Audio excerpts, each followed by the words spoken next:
my name is Isabella. Welcome back to my channel, GOODREADS.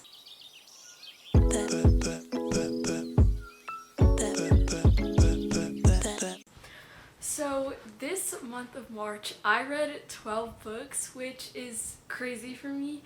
I was a reading machine because my school stopped having in-person classes, so we're doing everything online right now. So yeah, probably gonna have a really good reading month in April as well. Before the video starts, I just want to say that I rate books based on my enjoyment level, not on writing, not on characterization, solely on my enjoyment. So yeah, just wanted to get that out there. Let's get right into it. Oh no, I finished this book. I pulled out this book, but I actually finished it in February. That's so sad. Okay. Well, I guess I'm not gonna share this one today. Sorry. So the first book I read this month was The Wave by Todd Strasser. This was actually published in the 1970s?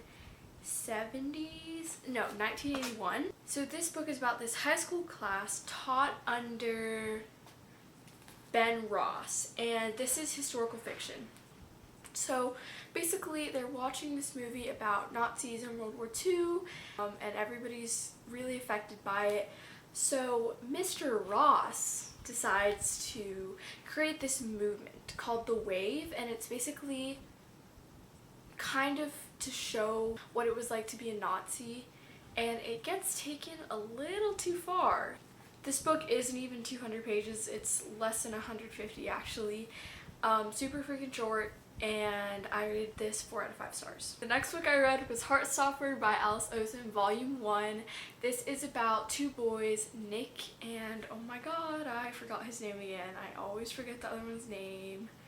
So this book is about Nick and Charlie, and they are polar opposites, and they end up becoming friends, and then they end up having feelings for each other, and it's just about their relationship and them getting together. So I read Volume 1, which I rated 5 out of 5, and then I also read Volume 2, which I also rated 5 out of 5. They are literally the cutest things ever. So I read these on Webtoons and Tapas. So yeah, they were in black and white. I didn't have the physical copy, which is kind of sad, but I honestly really liked it anyway. So next book, I know that I'm gonna get a lot of hate for this book and the rating that I gave it.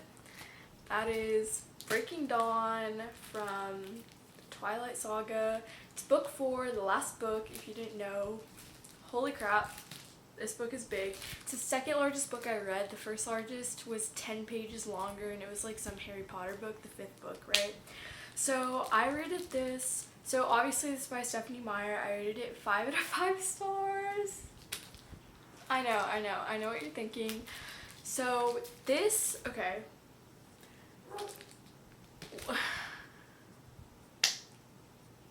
How do I explain this without spoiling it? Like, I can't.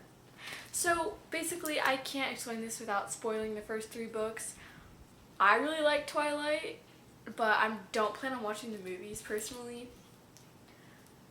But this is just the finale of Bella and Edward, and yeah. My Twilight readings, this is tied with Twilight for number 1 of the series.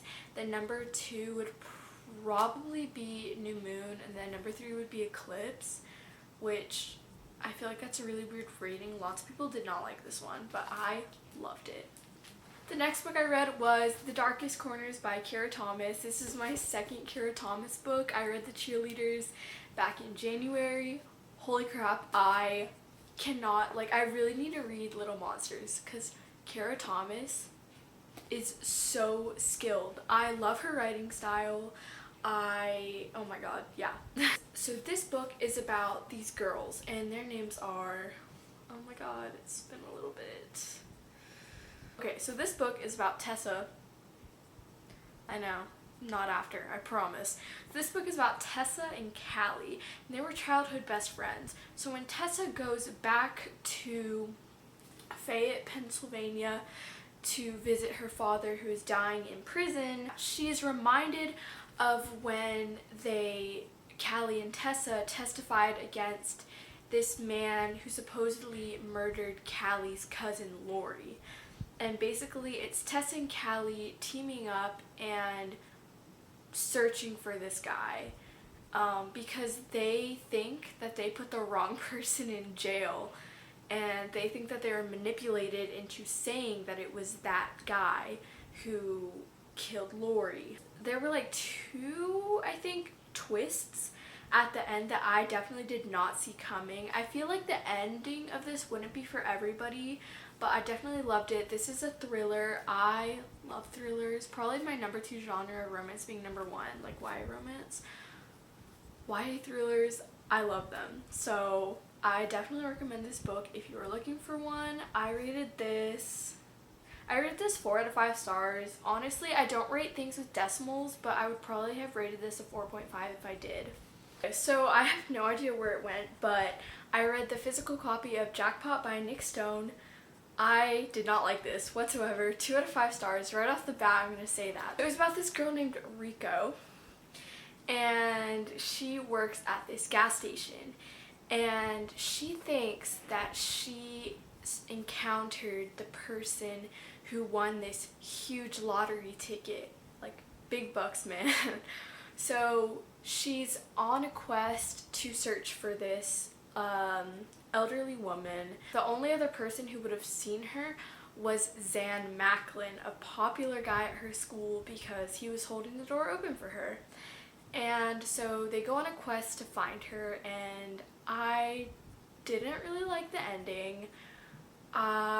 The only good thing about this was Zan. I freaking love Zan characters. I really do. Once I read more books and once I get more favorite characters, I want to make a video on my all-time favorite characters, because I only have 2 favorite characters like down on that list right now, so I'm gonna work on that. Oh my god. Okay, so the next book that I read was Carry On by Rainbow Rowell. It's basically like a Harry Potter retelling, but gay. Literally the best thing ever, right? So I rated this 5 out of 5 stars. It might honestly be my favorite book. So it's about this boy named Simon. So he's the chosen one, but he shouldn't have been, because his powers like are all over the place. Yeah, it's crazy. So this book is a romance between him and his enemy, Baz. Okay, I'm really dumb. Okay, so this is a romance between him and his enemy, Baz. So it's enemies to lovers. This is a trilogy at the moment. Apparently the second book is horrible, so can't wait to read that. This book was so good. I stayed up until, I pulled an all-nighter, staying up until like 7:45 in the morning to like finish reading this. I read it in one night. It's like 522 pages, still finished it, right? It was so good. Definitely recommend this one. After that, I read Heartstopper Volume 3. Again, 5 out of 5 stars. Still following Nick and Charlie. Amazing. Cannot wait to read the 4th one.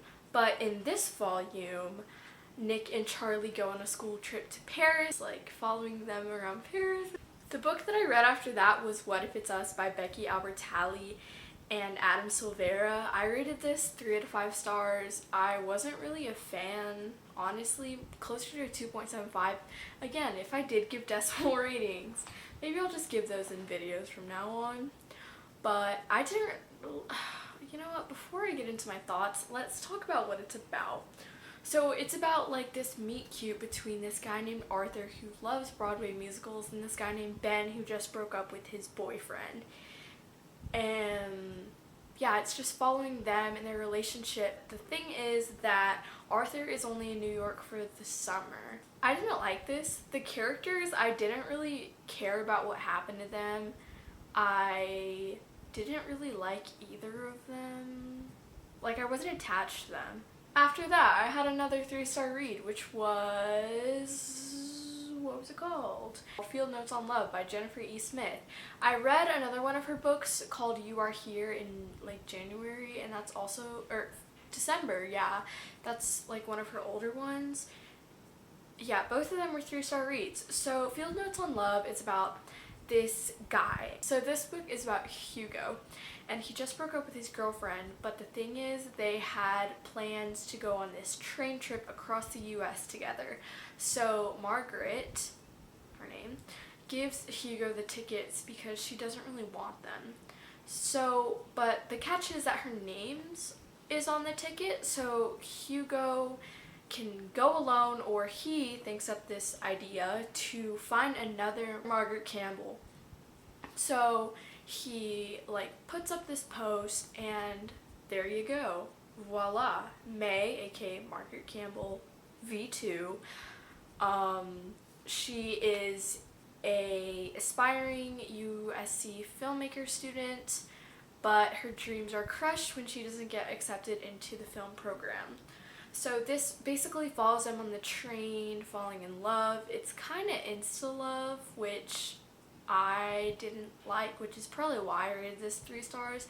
The characters, like, I liked them, but I also wasn't really attached to them. The last 2 books that I read were both graphic novels. I love graphic novels.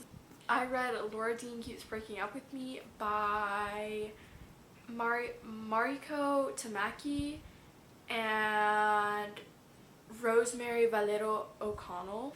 I rated this 4 out of 5 stars. So this is about Freddie, and Freddie just has this toxic relationship with her girlfriend Laura Dean, and she keeps breaking up with her and keeps breaking up with her and keeps going back to the point where Freddie becomes a bad friend to like the other people in her life. So she decides, you know, like, I really need to get a hold of this, and she really wants to break up with Laura Dean, but Laura Dean just keeps going back and Freddie just keeps falling. I love like the art. And the last book I read was Pumpkinheads by Rainbow Rowell, illustrated by Faith Erin Hicks. So this is about Deja and Josiah, aka Josie. So they work at this pumpkin patch, and it is their last season there because they're about to go off to college, and Josie, has this girl that he's liked for the 3 or 4 years that he's worked there. So Deja's like, alright, we're gonna get you to freaking talk to this girl. So they go on this quest, and they skip their work, like they go on this quest to find this girl because she ends up moving so much throughout the book. It's very predictable. Like, you can guess probably what happens between Deja and Josie. So it was cute, but like that's it. You know, it was cute, but I actually read a review that said it was pretty forgettable. I think it was Haley in Booklands. So I just bumped my rating down from 4 to 3 because the more that I think about it, the more I realize that like it wasn't really special, I guess. That sums it up for my March wrap up. I hope y'all enjoyed this video. Bye!